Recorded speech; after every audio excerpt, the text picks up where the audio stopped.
Hello everyone, and welcome back to my channel. For those of you who are new here, my name is Miranda and I am the Enchantress of Avalon, and I lead everybody on a journey into the lands mystical and into Avalon twice a week. So for today's Monday video, I'm not going to focus on a mermaid theme as I have in the last couple of weeks, but I am sticking to my fairies, and I am doing a video on not one, but two fairy queens, and that's why I am wearing purple, a color associated with royalty, and also a flower crown associated with, of course, fairy. So today's video is going to be on Blodeuwedd and Guinevere, and there is a lot of overlap between the two, and their tales are very, very similar. Now, Guinevere is a figure that pretty much everyone knows. I mean, she's Guinevere. She's the Queen of Arthur. She's the beautiful queen who goes on to sleep with one of the Knights of the Round Table, and that act of adultery fuels the downfall of Camelot. But Blodeuwedd is a figure that is less known in the modern consciousness, but she's incredibly interesting, and I have done videos on her, a video on her in the past. I've written about her on my blog, whiteroseofavalon.life, quite a bit, so I want to just talk about this. I actually do have an entire blog post that's the same thing. It's the connection between the two goddesses, and I will link that in the description down below for those interested in a more in-depth analysis than this short video will provide. So, both of them are considered flower brides and May queens. They are highly associated with Beltane. Even in the later mythos of the Arthuriad, the later Arthurian legends, when they were highly Christianized, Guinevere was always associated with May Day and going a Maying. She's said to do this often in many different tellings of the legends.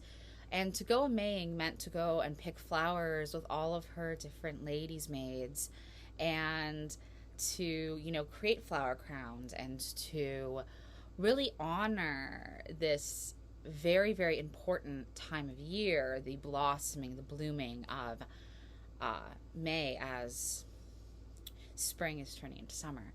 So what does flower bride mean? I've talked about this a lot. Flower brides were a concept in Celtic lore and especially fairy lore that were these fairy women who were married to human men for different reasons, but often it was kings, and if it was a king with a flower bride, she was a representative of the goddess of sovereignty or a sovereignty goddess herself.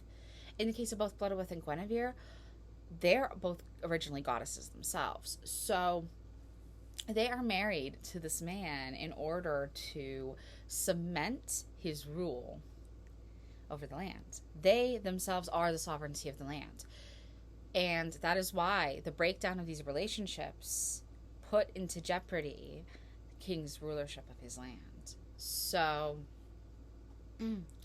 basically, I'm going to tell Blodeuwedd's tale again because, again, hers is less well known, and then I will interject with how this relates to Guinevere. So Blodeuwedd was literally created for her husband, and I don't say that lightly. She was created by two magicians, Math and Gideon, in order for her to marry Blodeuwedd, her husband. He was prevented by essentially it was a curse placed by his mother. She said he couldn't marry a woman born of humanity, essentially. He couldn't marry a woman who was a human. So Math and Gideon formed a very beautiful bride for him out of flowers, which they brought to life with magic, and that was Blodeuwedd. Her name literally means flower face, and for the first several years of their marriage, she was very happy, but she was also very, very innocent and naive. She didn't realize how bad this could be. She just assumed this was her life. The change for her comes about when she falls in love with someone for real. You see, several years on in their marriage, Lou had stopped paying any attention to her, and she was very bored and lonely. And one day, when he was off on some sort of a, I'm guessing, a political thing, traveling for political reasons. I'm not really sure. It's not often explained where he was, just that he was not at their home and at their palace. But a man by the name of Guinevere, who was a nobleman from an adjoining land, had been on this hunt, and he had accidentally gone into the lands of Lou and Blodeuwedd. And so, being the perfect bride and perfect wife, Blodeuwedd immediately said, "Oh, well, please come to dinner at my palace with me." And it wasn't long before the obvious attraction between the two turned into them sleeping together. They slept together for 3 nights in a row. And this is very important in Celtic lore because there were very specific ways in which to cement a marriage. And essentially, a woman had to at least approve of the match with her husband. Blodeuwedd was never given a choice to approve her marriage to Lou. She just was created and pushed into marrying him. She didn't know of her rights, but although it was, the Dark Ages, and you would think that these Welsh laws would favor just the men, there were certain things that were put into place to still protect the women. So although this marriage might be arranged for you, if you truly didn't want to marry this person, you didn't have to. You still had to say, "I want this marriage." She never was given the opportunity, but she chose to have Guinevere in her bed for 3 nights in a row. And that third night was a signifier of, a marriage agreement, essentially. It would have been a common law marriage by Dark Ages and medieval Welsh standards. So when it was written as in this way in the Mabinogion, which is the only collection where we actually have Blodeuwedd's tale, it was collected in the medieval period by Welsh clerics. So they were Christians, and this is why she's never typified as a goddess. None of the goddesses in the Mabinogion are, or the gods. They are fairy men and women. Anyway, this was her choice, though. And how does that relate to Guinevere? Well, Guinevere's choice, she didn't really choose Arthur. She was arranged in a marriage to Arthur, but she chose Lancelot, or other lovers in earlier versions of the text. But everyone knows the Lancelot tale. I love Lancelot personally, so I'm going to be referring to Lancelot. But she chose Lancelot after, again, Arthur was kind of tiring of her, wasn't really paying her enough attention. But who was? The knights. The knights were paying her plenty of attention. And when she met Lancelot du Lac, she fell madly in love. And it should also be noted that as Guinevere was a foreigner in Blodeuwedd's lands, Lancelot was also not raised in Camelot or in these adjoining lands. He was raised by the Lady of the Lake in Avalon. And he was likely born in France somewhere. So that's why when he's called du Lac, it's of the lake, but it's the French title, du Lac. And that ties right in. Now, they both become vilified figures because of these betrayals. But Blodeuwedd goes a step further. Besides, betraying her husband by having an adulterous relationship and wanting to marry another man, she also plots with Guinevere to kill her husband so that he can become the king of their lands. And this is something that takes a very long time. It takes a year to craft a weapon that could kill her husband, because he is nearly unkillable, because he is a god figure himself. He's a god, so he's nearly unkillable.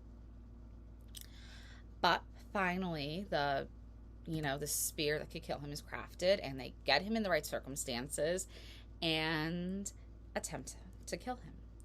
In some versions, they do outright kill him, and then he's resurrected by Math and Gideon. In other versions, they only really gravely injure him, and he's healed by Math and Gideon. But in any case, of course, Gnu gets murdered by Math and Gideon for this attempt on the life of their beloved Lou, and Blodeuwedd gets punished in turning into an owl. So she goes from being the flower bride, this woman literally made of flowers, to a hunting bird, a bird of prey who's going to be stalking in the night. And it also, because owls are night birds, it has her opposing the sun, and she was a flower. The sun was what fed her as a flower, so it really is painful for her. Now, Guinevere does get punished in the Arthurian legends, of course. She doesn't get turned into anything, but she does. In some versions, she's nearly burned at the stake, and in pretty much every version, she ends up going to a nunnery, and that's where she lives out her days. So this woman who was so energetic and playful and loved being at court, loved being the center of attention, is now having to reside in a nunnery. It's really a drastic change, and I've got to imagine it's painful and painfully boring. I mean, who wants to live in a nunnery in the medieval periods? You know, it seems really just such an opposition to this grand life she was living that had to have been absolutely terrible. Plus, she couldn't be with the man she loved. In both cases, they can't be with the man they loved. You know, Lancelot and Guinevere don't get to really be together, and Blodeuwedd and Gnu don't get to be together. So their tales are just so similar. I feel that there is a chance that they really are just the same figure, the same goddess that is named slightly differently, and the story is adapted to fit the Arthurian legends. And I do want to recommend two great books, one about each goddess. So this is Blodeuwedd. It is a Pagan Portals book.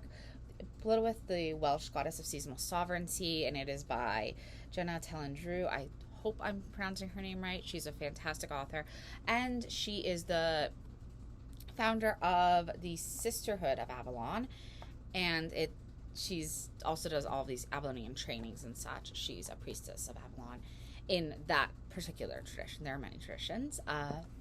And then there is this book by Nicole Evelina. Again, I'm not sure if I'm saying her name right. I hope I am. It's Once and Future Queen, and it's Guinevere and Arthurian legend.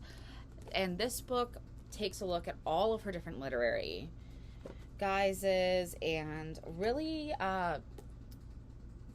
does an amazing job of showing Guinevere as not just simply this punished wife and this culminated wife, this vilified queen, vilified for her sexuality and her desires. So I highly recommend both of them. The Guinevere book is more based in Guinevere's literature, not on this goddess thing that I was talking about. But of course, the Blodeuwedd book is looking at her as a goddess. And of course, please read the Arthurian legends, all versions of them. There are so many, and see the different ways that Guinevere is portrayed. And read the Mabinogion. Get Blodeuwedd's tale. Her tale's in the fourth branch of the Mabinogion. So I want to thank you so much for joining me today for this Blodeuwedd and Guinevere video. And I would appreciate if you enjoyed it, that you like, subscribe, comment, and also pop over to my blog, whiteroseofavalon.life. All of the support really does mean so much to me. Have a great day.